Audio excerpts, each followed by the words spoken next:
আসসালামু আলাইকুম। আমরা সবাই ভুল করি, আবার তওবাও করি।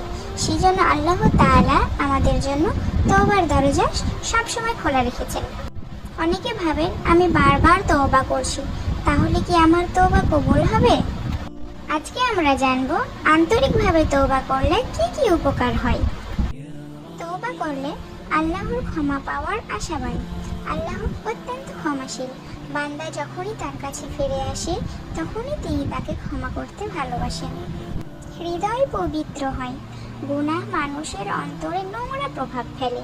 তওবা সেই অন্তরকে পরিষ্কার করতে সাহায্য করে, যার ফলে আমাদের হৃদয় অনেক পবিত্র হয়ে ওঠে। অন্তরে শান্তি আসে। গুনাহের পর অনেকের মনে অপরাধ বোধ থাকে, কিন্তু তওবা সেই বোঝা হালকা করে দেয় এবং মনকে শান্ত করে দেয়। আল্লাহর প্রতি ভালোবাসা বাড়ে। যখন একজন বান্দা বারবার আল্লাহর কাছে ফিরে আসে, তখন আল্লাহর সাথে ভালোবাসার সম্পর্ক আরো গভীর হয়। দোয়ার প্রতি আগ্রহ বাড়ে। যে ব্যক্তি তওবা করে এবং বারবার আল্লাহর কাছে ক্ষমা চায়, সে আল্লাহর কাছে বেশি বেশি দোয়া করতে শুরু করে। হতাশা দূর হয়।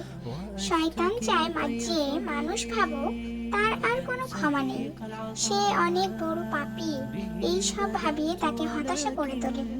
কিন্তু তওবা তার এই হতাশা দূর করে দেয়। গুনাহ ছাড়ার শক্তি আসে। বারবার তওবা করতে করতে মানুষ নিজের ভুল সম্পর্কে সচেতন হয় এবং একসময় সেই সমস্ত গুনাহ থেকে দূরে সরে আসতে পারে। চরিত্র সুন্দর হয়। সত্যিকারের তওবা শুধু মুখের কথা নয়, বরং জীবন পরিবর্তনের চেষ্টা। তাই একজন তওবাকারী ব্যক্তি ধীরে ধীরে নিজের আচরণ, কথা ও চরিত্রকে সুন্দর করার চেষ্টা করে, ফলে সে মানুষের কাছেও প্রিয় হয়ে ওঠে। অহংকার দূর হয়। ভুল করার পর যখন মানুষ সেই ভুল বুঝতে পারে এবং তওবার রাস্তা বেছে নেয়, তখন তার হৃদয় থেকে আস্তে আস্তে অহংকার দূর হয়ে যায়, জান্নাতের পথে এগিয়ে যায়। তওবা মানুষের আখিরাতের সফলতার অন্যতম মাধ্যম। যে ব্যক্তি আন্তরিকভাবে আল্লাহর কাছে ফিরে আসে এবং নিজের ভুল সংশোধনের চেষ্টা করে, সে আল্লাহর সন্তুষ্টির পথে এগিয়ে যায়। আর আল্লাহর সন্তুষ্টি জান্নাত লাভের সবচেয়ে বড় উপায়।